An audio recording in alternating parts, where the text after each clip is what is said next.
Hospital യാത്രയുടെ രണ്ടാം ഭാഗവുമായാണ് ഇന്ന് ഞാൻ നിങ്ങളുടെ മുന്നിലേക്ക് വന്നിരിക്കുന്നത്. ഒന്നാം ഭാഗം അവസാനിച്ചത് ഇവിടെ ആയിരുന്നു കേട്ടോ. ഇവിടെ നിന്ന് നമുക്ക് അതിമനോഹരമായ കുറച്ച് കാഴ്ചകൾ കൂടി കാണാം.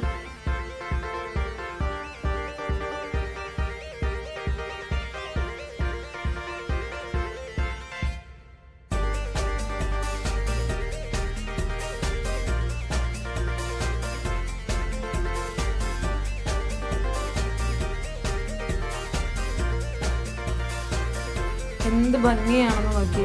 കായലാൽ ചുറ്റപ്പെട്ട് കിടക്കുന്ന ഒരു ഹോസ്പിറ്റൽ. ശരിക്കും പറഞ്ഞാൽ എന്താ പറയുക, നല്ല ഭംഗി. അത് നിങ്ങൾ ഈ കാഴ്ചയിലൂടെ തന്നെ കാണുക. നല്ല നല്ല നല്ല ചെടികളും ഇതിൻ്റെ ഇരുഭാഗങ്ങളിലുമുണ്ട്. ഇതേ രീതിയിൽ എങ്ങനെ മുന്നോട്ട് പോയാലും ചെടികളാൽ തന്നെ ഭയങ്കര വിസ്മയമാണ്. ഈ നിൽക്കുന്നത് എൻ്റെ സഹോദരിയുടെ മകളാണ് കേട്ടോ. ഇതേപോലെ നമ്മൾ ഇറങ്ങി വന്ന അതേ റോഡ് തന്നെയാണ് ഈ കാണുന്നതും. ഇതിൻ്റെ ഇരുവശങ്ങളിലുമായി അടയ്ക്കാമരങ്ങൾ, പന, ഇങ്ങനെയുള്ള എല്ലാ സാധനങ്ങളും ഉണ്ട്.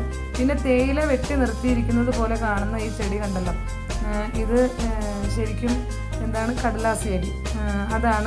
അതാണെന്ന് നമുക്ക് തോന്നുക പോലുമില്ല. അതിൻ്റെ അപ്പുറത്ത് നല്ല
പിന്നെ ഇപ്പോഴത്തെ ഒരു അവസ്ഥയായതുകൊണ്ട് തന്നെ എല്ലാ മൊത്തത്തിൽ അവിടെ തിരക്ക് കുറവാണ്. വളരെ വളരെ കുറവാണ് ആളുകൾ വരുന്നതൊക്കെ, വണ്ടികളാണെങ്കിലും എല്ലാം. അതുകൊണ്ട് നമ്മൾക്ക് അപ്പുറത്ത് ക്രോസ് ചെയ്യാനൊക്കെ വളരെ എളുപ്പമായിരുന്നു. ഒട്ടും തന്നെ ബുദ്ധിമുട്ടുകൾ ഉണ്ടായിരുന്നില്ല. കണ്ടോ, അപ്പം നേരത്തെ അപ്പുറവശത്ത് കണ്ട അതേ ചെടികൾ തന്നെ ഇവിടെ ഒരു വച്ച് പിടിപ്പിച്ചിട്ടുണ്ട്. ഇത് കണ്ടോ, നമ്മുടെ സാധാരണ തെങ്ങാണ് ഈ കാണുന്നത്. അത്ര ആയപ്പോൾ തന്നെ ഒത്തിരി തേങ്ങകൾ അതിനകത്തുണ്ട്. അതിൻ്റെ ചുറ്റുമാണെങ്കിലും നമ്മൾക്ക് പാർക്കിലൊക്കെ ചെന്നിരിക്കുന്നത് പോലെ തന്നെയാണ് ഇവിടെയും. ഇരിക്കാനും എല്ലാത്തിനുമുള്ള നല്ല നല്ല സൗകര്യങ്ങൾ അവിടെ ഇവർ ഒരുക്കിയിട്ടുണ്ട്. ഇതേപോലെ ചെടികൾ. വീണ്ടും ഇപ്ര റോഡ്. ഇത് കഴിഞ്ഞിട്ട് നമ്മൾ വീണ്ടും അപ്പുറത്ത്. അങ്ങനെ എത്ര പാട്ടുകളായിട്ടാണ് ആ ഹോസ്പിറ്റലിലേക്ക് കടക്കാനായിട്ട് വഴികളുള്ളതെന്നറിയോ. ഇത് നമ്മൾ പകുതി ഒരു ഭാഗം എത്തിക്കഴിയുമ്പോഴുള്ള ഒരു സ്ഥലമാണ് ഈ കാണുന്നത്. ഇതും റൗണ്ടിൽ അവർ കെട്ടി നിർത്തിയേക്കാണ്. അതിൻ്റെ ഉള്ളിൽ നമ്മൾക്ക് കയറി ഇരിക്കാനുള്ള സ്ഥലമൊക്കെ ഉണ്ട്. ഇത് ഈത്തപ്പനയാണ്. നല്ല ഭംഗിയാണ്. ഇത്രയൊക്കെ പൊക്കം എത്തിയിട്ടുണ്ട്. ഇതിനും വലിയ ഈത്തപ്പനകളും അവിടെയുണ്ട്. കണ്ടോ, ഈ പാർക്ക് ചെയ്തിരിക്കുന്ന ഏരിയയാണ്. ഇത് കാണുന്ന മുഴുവനും എന്താ, വാടാമല്ലി അങ്ങനത്തെ ചെടികളാണ്. നല്ല ഭംഗിയാണ്. ഈ ഒരു വഴിയിലൂടെ പോകുമ്പോഴാണ് നമ്മളുടെ വണ്ടി അവിടെ പാർക്ക് ചെയ്തിട്ടുണ്ട്.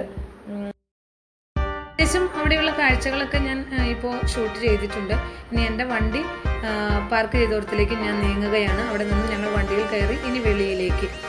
അങ്ങനെ ഞങ്ങൾ പോന്നിട്ട് പിന്നെ യാത്ര ചെയ്ത ആ സ്ഥലത്ത് റോഡ് സൈഡിലായിട്ട് ഇതേപോലെ നല്ല ഭംഗിയുള്ള ഭരണികളും ഫ്ലവർ വേസും അങ്ങനെയുള്ള സാധനങ്ങളൊക്കെ അവിടെ വിൽക്കുന്ന കുറച്ച് ഭായിമാരെ കണ്ടു. എനിക്ക് നല്ല ഭംഗിയായിട്ട് തോന്നി. അങ്ങനെ ഞാൻ അവിടെ നിന്ന് നിർത്തി അവരോട് വിലയൊക്കെ ചോദിച്ചു. ഒരു ഭയങ്കര വിലയാണ് കേട്ടോ അവർ പറയുന്നത്. പക്ഷെ ഞാൻ നന്നായിട്ട് തന്നെ തേച്ച് നോക്കി, ഒരു രക്ഷയുമില്ല. ഒരു നിസ്സാരമൊക്കെയാണ് അവർ കുറച്ച് പറയുന്നുള്ളൂ. പിന്നെ ഈ മഴ പെയ്തത് കൊണ്ട് എല്ലാത്തിനും നിറച്ച് ചെളിയൊക്കെ പിടിച്ചിട്ട് മൊത്തം ഒരു വൃത്തിയില്ലാത്തതുപോലെയൊക്കെ കിടക്കായിരുന്നു. എങ്കിലും ഒരു തുടച്ചൊക്കെ തന്നു ഞങ്ങൾക്ക്. അതിൽ നിന്ന് ഞങ്ങൾ 2 വാങ്ങി. പിന്നെ ഞങ്ങൾ ഇന്ന് പോന്നപ്പോൾ ചെടി ഇവിടെ ഒരു സെക്ഷൻ കണ്ടു. അപ്പോൾ ഞങ്ങൾ അവിടെ എത്തി. അവിടെ നിന്നും ഞങ്ങൾ ആ ചെടിത്തോട്ടത്തിലേക്ക്, വലിയ ഒരു വിശാലമായ ഒരു സ്ഥലമാണ് കേട്ടോ. ഒത്തിരി ചെടികളും സ്ഥലമേറെയുണ്ട് ചെടികളൊക്കെ വെക്കാനായിട്ട്. ഇതെല്ലാം ഞാനിങ്ങനെ ഒന്ന് നോക്കി. ഒരുവിധം ചെടികളൊക്കെ എൻ്റെ വീട്ടിലുണ്ട്, അതുകൊണ്ട് ഇല്ലാത്തതൊക്കെ ഞാനൊന്ന് നോക്കി. ഇതൊക്കെ മഞ്ഞ ചെത്തികളാണ്. ചെത്തി എൻ്റെ അടുത്ത് ഇല്ലായിരുന്നു.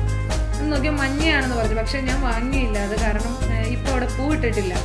അതുകൊണ്ട് എനിക്കത്ര ഉറപ്പില്ലാത്തത് മൂലം ഞാനത് എടുത്തില്ല. എങ്കിലും അത്യാവശ്യം ഒരു 5-6 ചെടിയായിട്ട് ഞാൻ അവിടെ നിന്ന് എടുത്തോളൂ. റേറ്റ് ഒത്തിരി കൂടുതലാണ്. അതിലും ബൾക്കായിട്ട് എനിക്ക് എൻ്റെ വീടിൻ്റെ അടുത്ത് നിന്ന് കിട്ടുന്നത് കൊണ്ട് ഞാൻ ഒരുപാടൊന്നും അവിടെ നിന്ന് എടുത്തില്ല. ഇതേപോലെ ഇതൊക്കെ നല്ല വിലയാണ് അവർ പറയുന്നത്, നല്ല റേറ്റ് ഉണ്ട്. എങ്കിലും ഞാൻ എല്ലാം ഒന്ന് നോക്കി. അത്യാവശ്യം നമുക്ക് ഒഴിച്ചുകൂടാൻ പറ്റാത്ത മാതിരിയുള്ള ചെടികളൊക്കെ ഞാൻ എടുത്തു അവിടെ നിന്ന്. പിന്നെ നമുക്ക് നോക്കിയാൽ മതിയാവില്ല കേട്ടോ. കാരണം ചെടി വീട്ടിലുള്ളത് കൊണ്ട് ഏത് ചെടി കണ്ടാലും നമ്മളൊന്ന് നോക്കും. വിലയോടെ എടുക്കുമ്പോൾ അത്ര വില കൊടുത്ത് വാങ്ങിക്കാനുള്ള ഒന്നുണ്ടോ എന്ന് ഒന്ന് തോന്നിപ്പോയ ചെടികളൊന്നും ഞാൻ എടുത്തിട്ടില്ല. ഇതൊക്കെ കണ്ടോ, നല്ല ഭംഗിയാണ്. ഇങ്ങനെ ചെറിയ അച്ചിങ്ങ കെട്ടി തൂക്കിയിട്ട മാതിരിയുള്ളൊരു ഫീലിങ്സാണ് ആ ഒരു ചെടിക്ക്. ഇത് കണ്ടോ, പായ പോലെ മടക്കി വെച്ചേക്കുന്നത്. അത് നമ്മുടെ മുറ്റത്ത് പിടിപ്പിച്ച് തരുന്ന പുല്ല്, അത് അവർ ആ ഗ്രാസ് കട്ട് ചെയ്ത് വെച്ചേക്കുന്നതാണ്. അവിടെ ഒരു വലിയൊരു പറമ്പുണ്ട്, അവിടെ ഇത് നട്ട് പിടിപ്പിച്ചേക്കാണ്. അപ്പോൾ ഓർഡർ അനുസരിച്ചിട്ട് അവർ ചെയ്തു കൊടുക്കും. പിന്നെ അവിടെ നിന്ന് ഞങ്ങൾ വന്നത് നേരെ ഒരു ഹോൾസെയിൽ ടോയ്സ് കട കണ്ടു. അപ്പോൾ ഞങ്ങൾ അവിടെ കയറി. നല്ല വില കുറവുണ്ട്. ഇവിടെ നിന്നും ഞങ്ങൾ 2-3 ഐറ്റംസ് വാങ്ങി. കണ്ടോ, നല്ല പാവക്കുട്ടികൾ. പിന്നെ എൻ്റെ കൊച്ചൻ്റെ കൂടെ ഉണ്ടായിരുന്നു, അതുകൊണ്ട് ഭയങ്കര ഒരു പ്രശ്നമാണ്. അവർക്ക് കാണുന്നതെല്ലാം വേണം. പിന്നെ ഇത് എടുക്കുന്നത് അവർക്ക് ഭയങ്കര ഒരു ഇഷ്ടമായി. ഇത് ഞങ്ങളൊന്ന് എടുത്തായിരുന്നു. പിന്നെ സൈക്കിള്, നല്ല ഭംഗിയുള്ള സൈക്കിളുകൾ. ഇതുപോലെ ഇതൊന്നും ഞാൻ വാങ്ങിച്ചില്ല കേട്ടോ. ഇത് കണ്ടപ്പോൾ ഒരു ചുമ്മാ ഒന്ന് എടുത്ത് നോക്കിയെന്നേ ഉള്ളൂ. ഇത് വാങ്ങിയില്ല. എല്ലാത്തിനും ഇവിടെ ചെടിച്ചട്ടി വാങ്ങിക്കാനോ അല്ലെങ്കിൽ ചെടി വാങ്ങിക്കാൻ പോയതുപോലെയല്ല, ഹോൾസെയിൽ കടയായതുകൊണ്ട് തന്നെ നല്ല റേറ്റ് കുറവ്. എന്ത് കിട്ടിയാലും അപ്പം തന്നെ അത് നശിപ്പിച്ച് കളയും. അതുകൊണ്ട് ഓവറായിട്ടൊന്നും ഞാൻ വാങ്ങിച്ചില്ല. 2-3 ഐറ്റം ഞാൻ എടുത്തു. പിന്നെ ഈ ബോൾ, അത് കണ്ടപ്പോൾ അവനക്ക് വേണമെന്ന് വാശിയാണ്. എങ്കിലും ഞങ്ങൾ ഒരു ബോളും എടുത്തിട്ടുണ്ട്. പിന്നെ ഇത് ഞങ്ങളുടെ ഈ അടുത്തൊന്നും കണ്ടിട്ടില്ല കേട്ടോ. അവിടെ പുതിയതായിട്ട് വന്നതാണെന്നാണ് പറഞ്ഞത്. അത് എയർ അടിച്ചു കൊടുക്കുന്നതാണ്. ഒരു 3-4 വയസ്സ് വരെയുള്ള പിള്ളേർക്ക് അതിൻ്റെ മുകളിൽ കയറിയിരിക്കാം, അത് പൊട്ടിപ്പോകുകയൊന്നുമില്ല. നല്ലൊരു ഐറ്റമാണ് അത്. ഈ ഒരു ബോളും ഈ ഒരു ജീപ്പ്, ഇതൊക്കെയാണ് ഞാൻ എടുത്തത്. പിന്നെ വേറൊരു വണ്ടിയും കൂടി എടുത്തിരുന്നു. അങ്ങനെ 2-3 ഐറ്റം എടുത്തു. അതൊന്ന് ഷൂട്ട് ചെയ്യാം എന്ന് വിചാരിച്ചിട്ട് എൻ്റെ കൊച്ച് ആ സാധനം ഇന്ന് തന്നില്ല. അതുകൊണ്ട് എനിക്ക് ഇതിനകത്ത് കാണിക്കാനും പറ്റിയില്ല, ഇതാണ് ഞാൻ എടുത്തത് എന്നും പറഞ്ഞിട്ട്. ഇതേപോലെ ഈ സൈക്കിള് വില ചോദിച്ചു. കുഴപ്പമില്ല, ഞങ്ങളുടെ അടുത്ത് കിട്ടുന്നതിനേക്കാൾ വില കുറവുണ്ട്. അങ്ങനെ അത്യാവശ്യ സാധനങ്ങൾ വാങ്ങിച്ച് ഞങ്ങൾ അവിടെ നിന്നും വീട്ടിലേക്ക് മടങ്ങുകയാണ് ഉണ്ടായത്.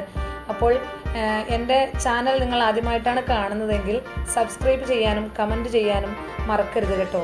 Thank you for watching my video.